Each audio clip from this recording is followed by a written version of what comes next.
I'm sorry for the delay because of technical issue. First of all, I would like to thank Dr. Antonio for giving me an opportunity to present here, and especially among all the stalwarts of transplant immunology in India, especially my mentor and teacher, Dr. Dolly Daniel, without whom I would not be standing here and introduced to the field of HLA. So to begin the talk, does anyone has the idea which was the first HLA antigen to be discovered? First HLA antigen. Okay, so it was actually HLA-A2. At that time, it was called MAC, not the membrane attack complex, but to give the contribution or to give the honor to the individuals who volunteered in this experiment.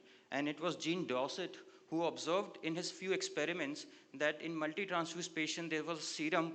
In the serum of multi-transfused patient, there was an antibody which was again and again causing agglutination of the leukocytes. And it was him that he first published as a first single author publication of discovery of HLA-A2, for which he was given Nobel Prize, along with Dr. George Snell. So we all know that human leukocyte antigen is the human version of the MHC complex, which is expressed on all vertebrates. And HLA structured class 1 is actually glycoproteins, which is present on all nucleated cells and platelets. It is a dimer, means it has an alpha chain, which is a polymorphic on chromosome 6, but the beta chain, which is beta 2 macroglobulin, is a monomorphic, and it is not on chromosome 6, it is on chromosome 15. And the peculiarity of HLA1 is it will only present the peptides to T cell receptor of the cytotoxic T cells, T cell receptor or CD8 T lymphocytes. And we all know it is, as we can see, it is the alpha 1, alpha 2, this is the peptide binding group. When we go to class 2 are again glycoproteins expressed on antigen presenting cells. Now there are two categories of APCs. It can be professional APCs, which are the bona fide APCs. Bona fide APCs are three: dendritic cells, macrophages, and B cells, which means that they should express class 2 antigen, along with they should also give a co-stimulatory signal to the T cells for their activation. And the non-professional APCs are skin fibroblast, brain glial cells, epithelial cells of the thymus, and especially vascular endothelial cells. These are important because in a rejection case, these are the main targets of the antibody. And again, structure of class 1 constitutes an alpha and a beta chain, and the peptide binding groove is found by the alpha 1 and beta 1. And these both chains are polymorphic and found on chromosome 6. But there is an exception. In HLA, there is always an exception. The alpha chain of the DR locus is a monomorphic, is a purely monomorphic. So the peculiarity of HA class 2 is it will present the peptide to CD4 T lymphocytes only. This is a well-known slide of the HLA nomenclature, where we know the A is the gene, the first two digits tell us the broad allele group, the next two digits actually tells us the specific HLA protein, and then the synonymous DNA substitution. And lastly, it is the differences in non-coding region followed by the various expression like null and low expression. To put it simply, if it is DRB1, it would represent a particular HLA locus of DRB1 only, but not any details of the antigen or the allele. DRB13 means a group of alleles that encode for the DRB13 antigen. And 1301 means a specific HLA allele.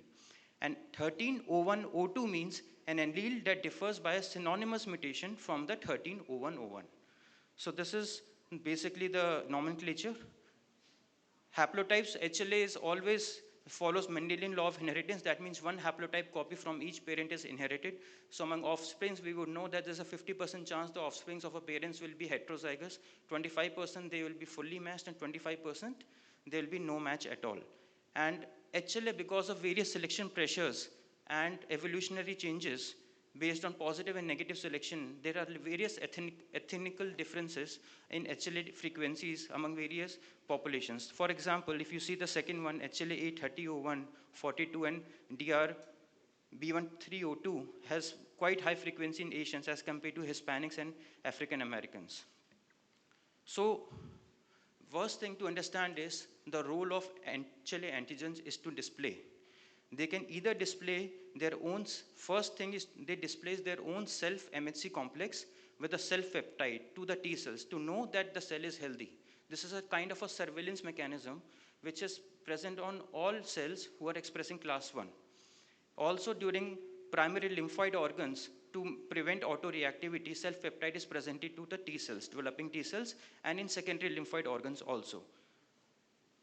But in terms of when the infection in terms of transplant, the foreign peptide is also presented by these HLA class 1 and class 2. So for transplantation perspective, the antigen presentation can either follow direct alloantigen recognition, in which the allogenic APC, that means the graft, the antigen presenting cells in the graft can directly present the unprocessed allogenic MHC molecule to the recipient T cells and cause their activation. And the indirect antigen presentation is very peculiar in that the donor HLA antigen is taken up by the macrophages or the B cells. It is internalized, and these antigen is processed and presented onto the HLA class 2. And this HLA class 2 presents the donor HLA peptide and then causes the CD4 T cell activation. And we all know once the CD4 T cell gets activated, it will further lead to B cell activation and production of HLA antibodies, mainly IgG type.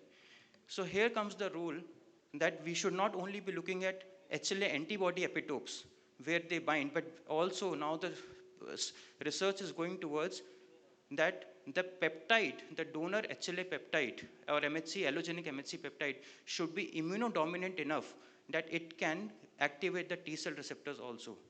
So it is not about B cell, we should also crucially look at the T cell, which I'll explain later.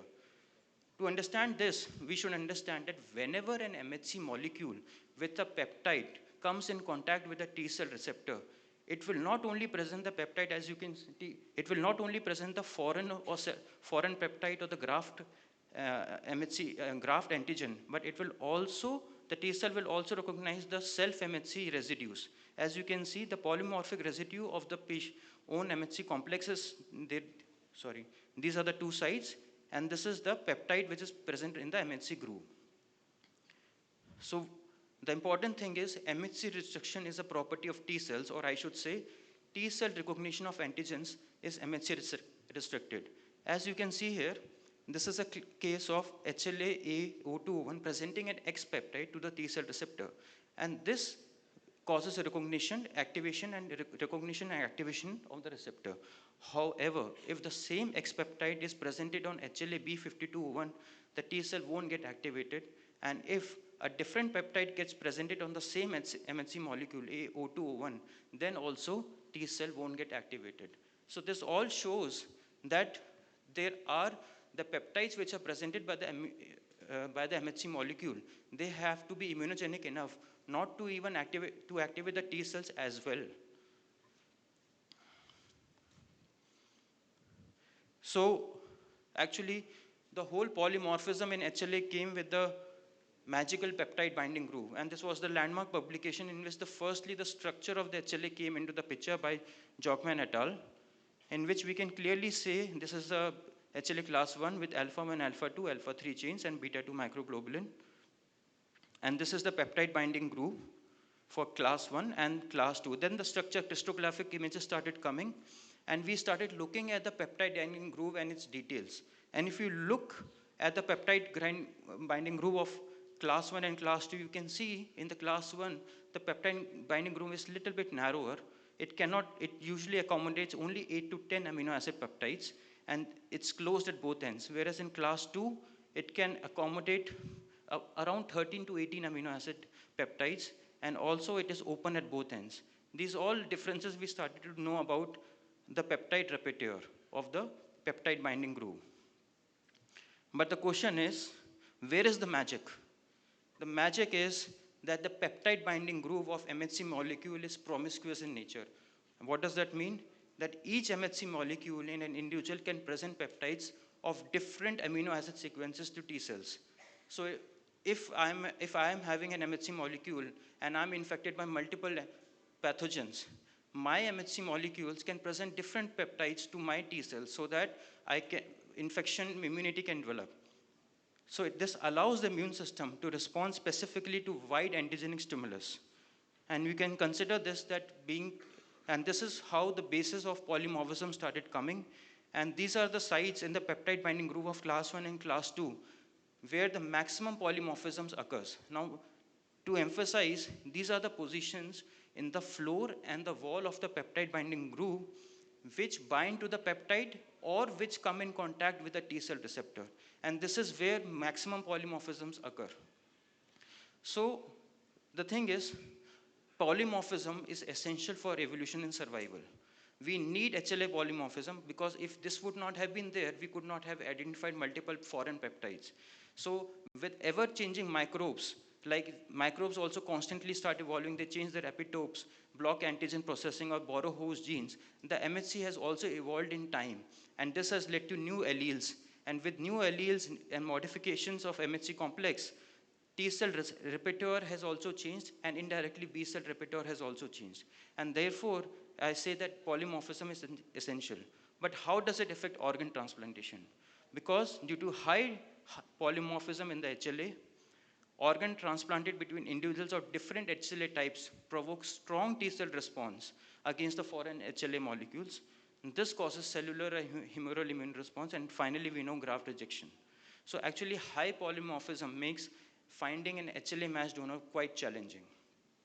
And if to look at the polymorphisms till December 2024, 28,000 HLA class 1 alleles have been found, and 12,000 or more than 12,000 HLA class 2 alleles. And we know the typing with HLA polymorphisms came into the picture with evolving HLA typing technology. We have the low, high, and the allelic resolution typing. And the high resolution typing actually tells us about the peptide binding region, DNA sequences of the class 1 and class 2. So let's look at how HLA matching has changed our perspective in kidney transplantation. This is well known that HLA matching is still relevant in kidney transplantation in the presence of efficient immunosuppression. We can see that there is difference, Kaplan-Meier graph, there is a lot of difference in survival between mismatch and matched HLA matching between the donor and the recipient. And this is a study in which they did, in first-time kidney transplants, they did DSA, they did donor-specific antibody identification 5 years after transplant in patients who are having stable kidney function. And then they followed up them for 5.5 years. And they found that those who did not have any HLA antibodies, they had a graft survival of 83% versus DSA, they had a 49%. So production of de novo donor-specific antibodies post-transplantation is associated with poor graft survival. And pre-transplant HLA matching in a patient actually prevents development of HLA antibodies during graft rejection. More the HLA mismatches, more the antibody formation. Even in the era of immunosuppression, antibodies will eventually form in HLA mismatched donor. So this we can see the PRA has drastically increased after rejection for patients who are on the waiting list. And the dark blue graph actually shows PRA of more than 84%, and this diagonal line shows PRA between 6 to 84%. So HLA matching prevents induction of DSA and will improve graft survival. However, many patients are still transplanted with a HLA mismatched donor, and not every HLA mismatch renal transplant leads to antibody response and graft rejection. Then we should be looking at, actually it is important to identify those HLA mismatches which are actually immunogenic, which can lead to antibody formation. Now it is known that all HLA mismatches don't lead to antibody formation, so that our donor selection pool can be widened. And from this concept came the theory of HLA antigen to epitope to applet. So if this is the class 1 with alpha 1, alpha 2 chain, alpha 3, this brown shows the peptide bound to the peptide binding groove. In the second diagram, the yellow portion are the polymorphic amino acids which represent the structural epitope with a radius of 15 Armstrong, all the amino acids, this is the epitope, structural HLA epitope. Now if we look among the 3 Armstrong distance locus of the structural epitope, these are few amino acids which is the functional site of where the antibody actually binds to the HLA molecule. Okay, so we have now gone up from antigen to epitope to applet. To be more precise, epitope is a 15 Armstrong radius, applet is a 3 Armstrong radius of amino acids, and finally the most basic unit of mismatch is the amino acid. From epitope to applet to polymorphic amino acid, and this is the most basic unit of mismatch. Now I'll be just showing one good study which has actually evaluated. So this was a HLA-DR-DQ molecular mismatch study What they did in 664 renal transplant patient is, first they calculated the mismatch, antigen mismatch score. So this is DQ-B1 molecule, alpha-1 B1 molecule, and this is calculated if it is different from the recipient molecule, it is an antigen mismatch of 1, 2, or 0. Then they actually calculated the applet mismatch score for each locus. And then they wanted to calculate the individual mismatch of each molecule within each locus. To put it simply, they did traditional whole antigen mismatch, which was the sum of DQ-B1 allele plus DQ-B2 allele. Then they did an applet mismatch sum, which was DQ alpha-1 allele plus beta-1 plus alpha-1 allele of the other allele 2 and allele alpha-1 and beta-1 allele 2. And finally, they did a single molecule applet mismatch in which they took alpha-1 and beta-1 together individually, and then alpha-1 allele 2 and beta-1 allele 2 individually. So we all know that with traditional whole antigen mismatch, the drawback is it is highly imprecise, okay, and precision improves as we go towards applet matching. And this was shown in the result. If you see clearly, this is the Kaplan-Meier graph. On the y-axis is the de novo DSA free survival. This is the whole antigen mismatch. So the first line, the green color, shows that it is zero mismatch means better survival. Yes, we all know that. But then it is showing that DR-DQ mismatch of 3 to 4 is slightly, not clinically significant, but slightly better than a DR-DQ mismatch of 1 to 2 only. So we all know this is not possible because that's the problem with antigen mismatch. They will mismatch epitopes and they might misdirect us to think in a different way. When they did an applet mismatch sum, they actually found that this DQ mismatch, DR mismatch of 1 to 10 was actually clinically significant, and they found that all the three graphs mismatch scores is correlating with the de novo DSA free survival. And as you can see here also, when they did individual single mismatch scores, that more than one DR mismatch of 1 to 6 was equivalent to the no DR mismatch. Only when the DR mismatches increased to more than equal to 7 or DQ mismatches increased more than 9 was the survival affected. Similar observations were noted in the T cell mediated free survival according to Banff criteria. And finally, they correlated the HLA-DR-DQ molecular mismatch categories. They divided them into low, intermediate, and high risk, and saw what was the effect on the T-cell mediated rejection and de novo DSA free survival, and also antibody mediated rejection. So see, every individual will carry a unique set of epitopes for each HLA allele. For example, HLA-A01 here has 248 VK. At 248 position, it has 2 amino acids which are being shared among various alleles. But it is important to note that individual epitopes can be shared between different HLA alleles. It can be clearly demonstrated here. If a patient's HLA epitopes are these, the donor A, which has all the four foreign epitopes, is more immunogenic than donor C, which has only one epitope mismatch, as it is clearly seen. And therefore, it also has to be seen that apart from amino acid mismatch, physiochemical disparity, T helper activation also leads to immunogenicity. And therefore, in this diagram, it is seen that only when amino acid mismatch is there, physiochemical disparity, and T helper cell activation epitope is also present, it becomes immunogenic. So only immunogenic epitope mismatches, that means epitopes which can lead to antibody production, influence clinical transplant outcome. And therefore, our focus, in other words, should be to find non-immunogenic or acceptable epitope mismatches, as this will again increase our donor pool and lead to compatible kidney donor transplants. And this has been proven in previous studies where this concept was used in European transplant mismatch programs, and they found better, excellent graft outcomes and shorter waiting times. Again, differential immunogenicity, we should always look how much DSA is actually produced. It is not about counting the total mismatch epitopes, it is counting total mismatch immunogenic epitopes. And again, this study has been done, epitopes as characterized by antibody verified applet mismatches. And they have again showed when this approach is used, it actually are independent predictors of transplant glomerulopathy or independent predictors of death-censored graft failure. And there are various approaches to go ahead with molecular mismatches. You have the applet score by HLA Matchmaker by Dr. Rene. Then we have the EMS2D surface electrostatic mismatch score and HLA-MR by Dr. Franz Klaas. And study has been done to validate these molecular mismatch strategies also, and they have suggested that all are comparable to each other, and the user should actually look for the technology which they find more familiar with. So I think the road to successful transplant outcome goes through, and initially went through antigen matching, allele matching, and epitope matching, and it is confusing, but there is no, there's no easy road to success. Okay, if you find a path with no obstacles, then it probably doesn't lead to anywhere. And therefore, I would suggest that high resolution typing is must to get at least the epitope data.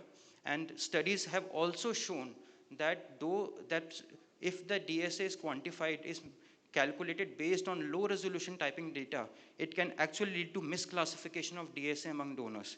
Therefore, high resolution typing is needed for this.